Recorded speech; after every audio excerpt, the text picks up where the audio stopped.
नमस्कार। आप सभी श्रोतागण का इस नए एपिसोड में निर्मल स्वागत है। जय श्री माता जी। जय श्री माता जी आकाश, और हमारे सभी श्रोताओं को भी जय श्री माता जी। दिव्या, आज हम जिस विषय पर चर्चा करने जा रहे हैं वो हमारे रोजमर्रा के जीवन से बहुत गहराई से जुड़ा हुआ है। हमारी वाणी यानी हमारा कम्युनिकेशन। बिल्कुल सही कहा आकाश। हमारे शब्दों में आप जानते हैं एक अद्भुत शक्ति होती है। हाँ, एक मीठा बोल किसी का दिन बना सकता है और एक कठोर शब्द किसी को गहरा घाव दे सकता है। सही बात है। और इसी शक्ति का जो आध्यात्मिक केंद्र है सहज योग के ज्ञान अनुसार, वो है हमारे गले में स्थित विशुद्धि चक्र। तो चलिए आज बात करते हैं अपने 5वें चक्र यानी विशुद्धि चक्र की। जी, जैसा कि आपने बताया, ये चक्र हमारे गले के भाग में स्थित होता है। इसका स्थान रीढ़ की हड्डी में खंदों के बराबर माना गया है। और आकाश, इस चक्र का तत्व है आकाश यानी ईथर। ओके। इसका रंग हल्का नीला है। इसकी जो वाइब्रेशंस हैं, जो स्पंदन हैं, उन्हें हम अपने दोनों हाथों की इंडेक्स फिंगर यानी तर्जनी उंगली पर महसूस कर सकते हैं। तो दिव्या, इस चक्र की सबसे मुख्य गुणवत्ता क्या है? इसके जागृत होने से हमारे अंदर क्या खास परिवर्तन आते हैं? आकाश, विशुद्धि चक्र के जागृत होने पर जो सबसे बड़ा और अनमोल उपहार हमें मिलता है, क्या है वो? वो है साक्षी भाव। इसका अर्थ है विटनेस स्टेट। ये एक ऐसी चेतना की अवस्था है जिसमें इंसान अपने ही जीवन में चल रही घटनाओं, अपने विचारों, अपनी भावनाओं को एक दर्शक की तरह, अच्छा, बिना उसमें उलझे हुए देख पाता है। ये तो बहुत ही गहरी बात है। मतलब जैसे हम कोई फिल्म देख रहे हों। हाँ, बिल्कुल। पर्दे पर जो कुछ भी हो रहा है हम उसे देखते हैं, महसूस करते हैं, पर हम जानते हैं कि हम उस फिल्म के किरदार नहीं हैं, हम सिर्फ दर्शक हैं। एग्जैक्टली। और इसलिए उसका असर हम पर हावी नहीं होता। एकदम सही उदाहरण दिया आपने आकाश। जब हमारा विशुद्धि चक्र साफ और संतुलित होता है तो कुंडलिनी शक्ति हमें इस साक्षी भाव में स्थापित कर देती है। राइट। फिर जीवन के उतार चढ़ाव हमें विचलित नहीं करते। हम हर परिस्थिति में शांत और स्थिर रहकर उसे देख पाते हैं। और इसी साक्षी भाव के सबसे श्रेष्ठ प्रतीक भगवान श्री कृष्ण हैं, जो इस चक्र के अधिपति देवता हैं। जी, सोचिए, महाभारत के युद्ध में इतनी विषम परिस्थितियों के बीच भी वाव, वो पूर्ण रूप से साक्षी भाव में स्थित थे। उन्होंने अर्जुन के सारथी बनकर उन्हें गीता का ज्ञान दिया, परंतु वो उस युद्ध के नाटक में कहीं लिप्त नहीं हुए। बिल्कुल। श्री कृष्ण ने हमें सिखाया कि जीवन को एक लीला के रूप में खेल खेल में कैसे जीना है। और उनके साथ इस चक्र पर उनकी शक्ति श्री राधा विराजमान है। श्री राधा हमारी वाणी में प्रेम, मधुरता और मिठास का प्रतीक है।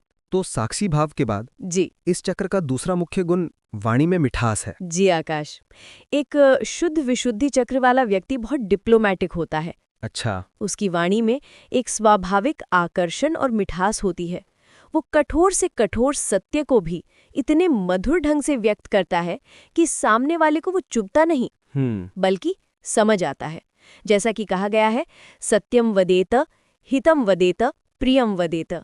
अक्सर ऐसा होता है दिव्या कि लोग स्ट्रेट फॉरवर्ड होने के नाम पर बहुत कड़वी और चोट पहुंचाने वाली बातें बोल जाते हैं। हाँ, शायद उनका राइट विशुद्धि चक्र संतुलित नहीं होता। हाँ, आपने सही दिशा में सोचा।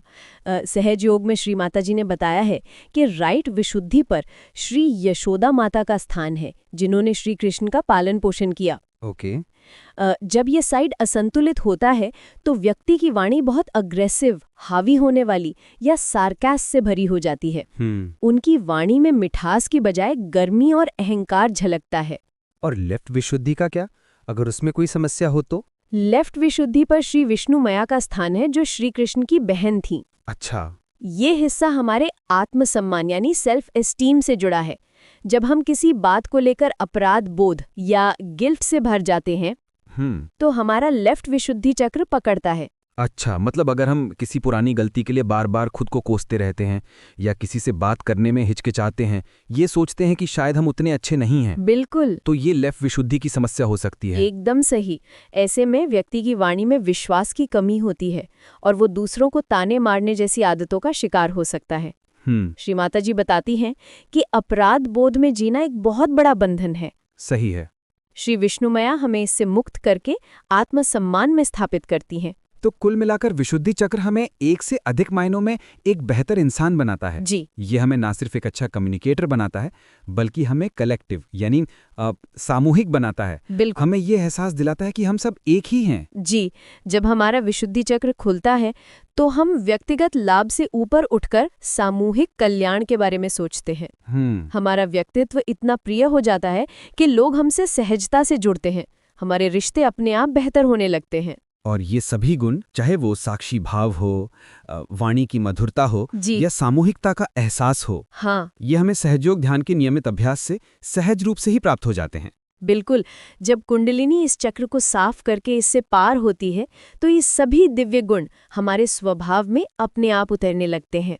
सही है। हमें बस नियमित रूप से ध्यान करना है और माँ से प्रार्थना करनी है कि माँ कृपया मुझे साक्षी स्वरूप बनाइए और मेरी वाणी में मधुरता दीजिए। बहुत ही सुंदर जानकारी थी दिव्या।